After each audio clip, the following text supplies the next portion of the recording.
नमस्कार सांग मैंने आपण मानक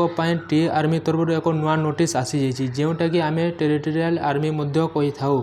ए मेल फीमेल उभय एप्लाय करें आपणकर टी आर्मी तरफ टी ऑफिसर वैकेंसी आसी जाइए जेनटा कि टोटाल पोस्ट ए अच्छी 12टा पोस्ट अच्छी मेल लगी 11टा पोस्ट एवं फीमेल लगी गोटे पोस्ट अच्छी आपण मैंने ऑफिसर रैंक चाकरी रही है। आपण मैंने जदि टी आर्मी ऑफिसर होगा चाहिए तेबे से एक बड़ अपॉर्चुनिटी आसी जाइए। आपण मैंने जदि यही चैनल को नुआ कर आसी चाहे चैनल को सब्सक्राइब कर दिंतु। सर्वप्रथम आपण मानक पाखक जॉब अपडेट ऑफिशियल नोटिस आपण पाखक जापर तापर आम जाना यार एप्लाय डेट आप 20 एप्रिल आप एप्लाय करेंगे और लास्ट डेट है 19 मे 2024 लास्ट डेट 19 मे 2024 पर्यंत आप एप्लाय करेंगे और यार एग्जाम आपनकर एग्जाम हे ये 12 जुलाई रे आपनकर एग्जाम हो आपण मानक 3 मास आपंकर पढ़ापी आपको टाइम मिल से आपण मैंने अति सहज सिलेबस कंप्लीट करेंगे और एग्जाम को क्लियर करेंगे। तापर आम जाना यार एज लिमिट जेनटा कि आप 18 ରୁ 42 पर्यंत आप एप्लाय करेंगे और यार क्वालिफिकेशन आपड़ जानी नियंतु क्वालिफिकेशन है ग्रेजुएशन आपड़ कर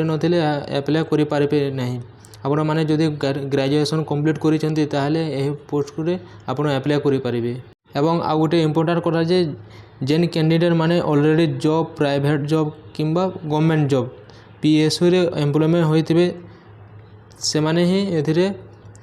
फॉर्म पकई पारिबे। आपनकर एग्जाम केमिति हो जेनटा कि रीजनिंग रे दीचे रीजनिंग एथिरे अच्छे आउ जनरल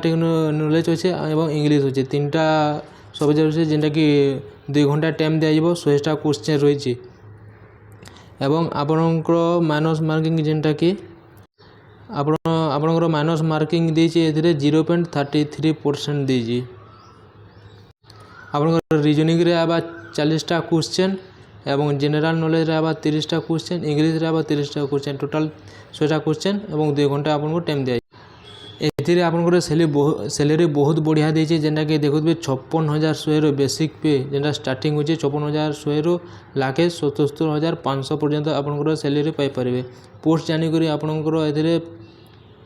सैलरी मिलिबो कैप्टन रे जेनटा कि 61,300 देछि मेजर रे देछि 69,400 देछि 2,72,000 आपन लास्ट पर्यंत पाई परिबे। एथिरे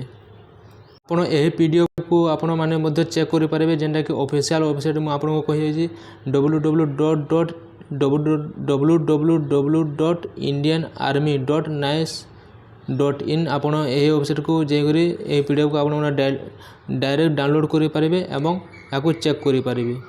नोटिस जहाँ थिला तो मु आपनको इम्पोर्टेंट कथा माने सब कहि देइछि आपण माने एथिरे अति शीघ्र एप्लाय करि देबे 20 एप्रिल जेनटा कि लास्ट डेट होचे 19 मे अच्छे एग्जाम है आपंकर 12 जुलाई रे हवा 3 मास आपको टाइम दिया होचे पढ़वार लगी आपण मैंने बहुत बढ़िया अपॉर्चुनिटी मिली जेनटा कि आपण मैंने एप्लाय करे एथिरे आपंकर जॉब करि पारिबे। ऑफिसर रैंक रही जेनटा कि आपंकर सैलरी बहुत बढ़िया रही एथिरे आपंकर जेनटा कि 6 मंथ आपंकर एथिरे 6 मास पर्यंत आपंकर रहबो आपंकर एटा ट्रेनिंग रहबो। वीडियो जदि आपको भल लगी ताहले लाइक कमेंट शेयर करेंगे और आपण सांग मानक सहित शेयर करेंगे। रही धन्यवाद।